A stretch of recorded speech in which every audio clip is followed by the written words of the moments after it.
video, let's look at the various statistical functions that are available in pandas. So let's get started. We will work with the normal Titanic data set that we have worked before. So df.head function helps us to view the first five rows of the data set. You can also specify whatever number you want to specify that many number of rows. Yeah, it works. Okay, these are the seven. We have totally 7 columns over here. So df.info helps us to get an idea of the data set that we have in hand. So there are totally 8 columns. Okay, 2 are of float, 4 are of int, and 2 of object type, which is string over here. So we have totally 887 rows, and no missing values is there.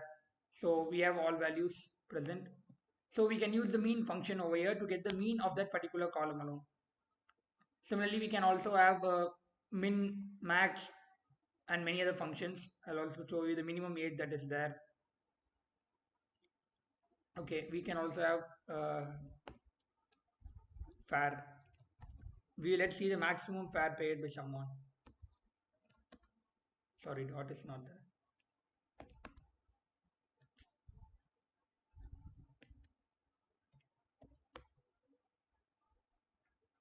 Yeah, 512 is the maximum fare paid.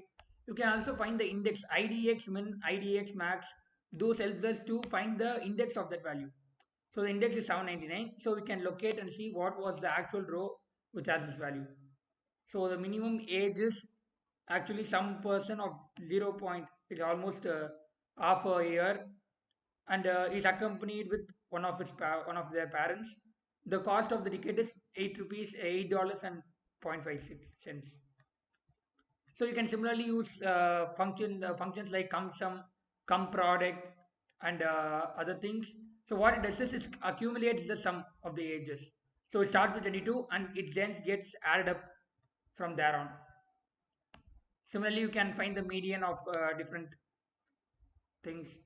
So the median age is 828 and the median fare is 14. So 50. This is the point where 50% of the people meet.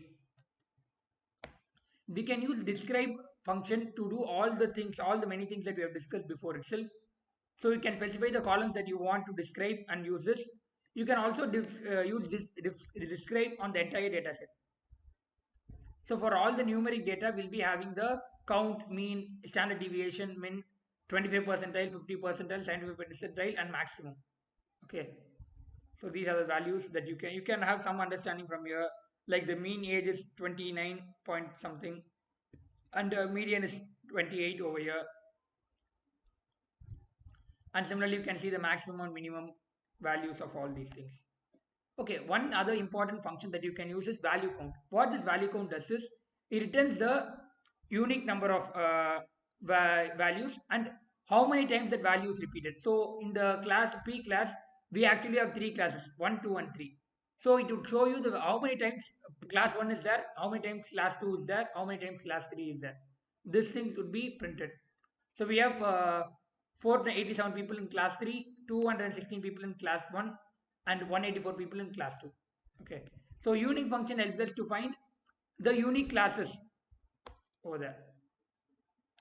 So there are totally 3 unique classes. You can similarly do it for like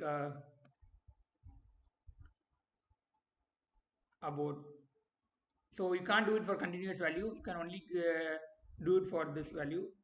So I can use for survived. So it's just 2 values. Either it survives or on 0 or 1, as you can see. Okay.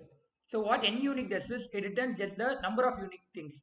So that only 3 unique classes, right? It just returns the value, not which are the unique things. It just returns the count of it. Similarly, you can drop duplicate. So age, we know that some age will be repeated. Totally, we have 887 columns. So what I can do is I can just drop duplicate ages.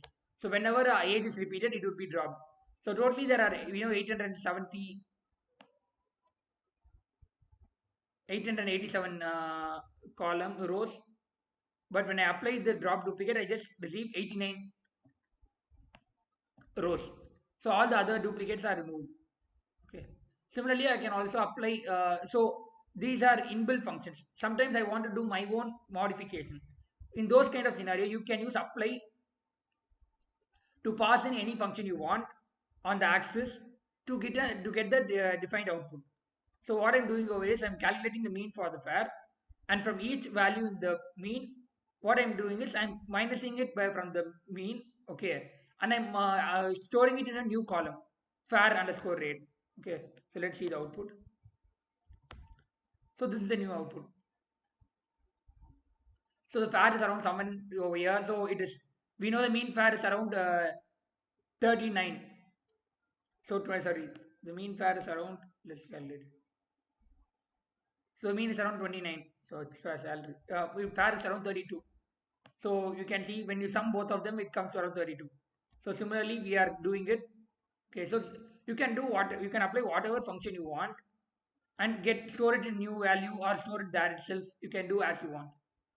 So it gives us the flexibility to do our own task. So this is another simple thing called as shift. What it does is it shift the value. So I've shipped the value 2 over here. So the first two rows are filled with this value given over here and it's removed.